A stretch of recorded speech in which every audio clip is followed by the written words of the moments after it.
السلام عليكم. تعالوا كده ان شاء الله النهارده اما اقول لحضراتكم على مشروب ما شاء الله تبارك الرحمن من افضل واحسن انواع المشروبات لزيادة الانتاج، وكمان هيخلي دايما الطيور عندك صحتها كويسة وخاصة الحمام. طبعا كلنا عارفين ان احنا لما بنروح نشتري اي نوع من انواع الاعشاب وبنعملها، ناس كتيرة جدا بتستهين اصلا بفكرة الأعشاب وبتتعامل بطريقة خطأ. أول حاجة عشان أتعامل مع الأعشاب والناس تركز في النقطة دي كويس جدا، أما أجي أجيب أعشاب من أي مكان لازم أنا أكون متأكدة أو حضرتك تكون متأكد إن الحاجات دي جاية من مصدر موثوق منه. أول حاجة ما تجيبش أعشاب ملهاش مدة صلاحية، ما تجيبش أعشاب مجرد محطوطة بالشكل اللي حضراتكم شايفينه ده أو في أكياس عابرة.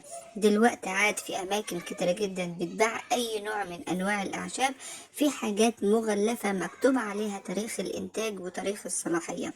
لكن لو حضرتك لو رحت جبت أعشاب مش مكتوب عليها تاريخ الإنتاج وتاريخ الصلاحية، للأسف بتبقى المادة الفعالة اللي موجودة فيها بتبقى انتهت، وبتعمل أي مشروب ما الطيور بتاعتك ما بتاخدش منه غير السموم وبس. عشان كده دايما الناس بتشتكي أو بتقول الأعشاب ملهاش لازمة أو ما بتجيبش نتيجة. عاوزة أقول لحضراتكم إن الأعشاب من أفضل وأحسن الحاجات اللي بتجيب نتيجة فورية أكتر من الأدوية لو حضرتك اتعاملت مع الأعشاب بطريقة صح.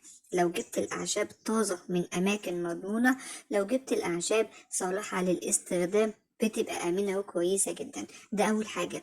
تاني حاجة ازاي اتعامل انا مع الاعشاب. كلنا لما بنيجي نعمل اعشاب اهم حاجة عندنا نحط كمية كبيرة، وفي دماغنا ان الاعشاب اعشاب مش هتضر ولا حاجة.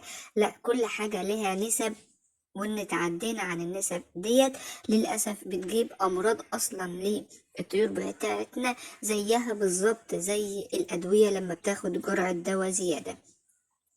تعالوا كده، وحتة مهمة جدا لازم الناس تاخد بالها. اما اجي اعمل اعشاب لازم اعملها زي الشاي الكشري يا جماعة. ما ينفعش اجيب العشبة واحطها عندي على النار في الحلة او في الاناء اللي هحطها فيه وافضل اغليها فترات طويلة واقول عشان اخد المادة الفعالة اللي فيها. كده غلط جدا.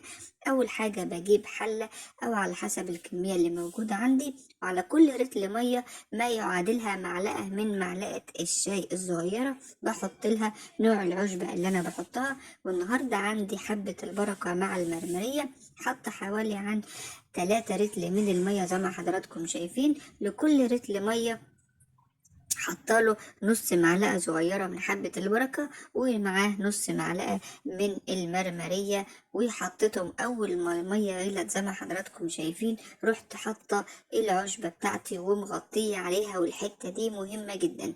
بعد كده جبت ليمون، عند أي نوع موجود ليمون موجود عندك في السوق، لو الأخضر أفضل. وما أجي أجيب الليمون مروحش أجيب الليمون البايظ في السوق واستعمله، أجيب أفضل أنواع الليمون وأقطعه شرايح، وبعد كده احطه مع المشروب بتاعي. وبعد ما المية تغلي مباشر هضيف العشبة والليمون واغطي لحد ما يبرد تماما، وبعد كده اضيفه للحمام.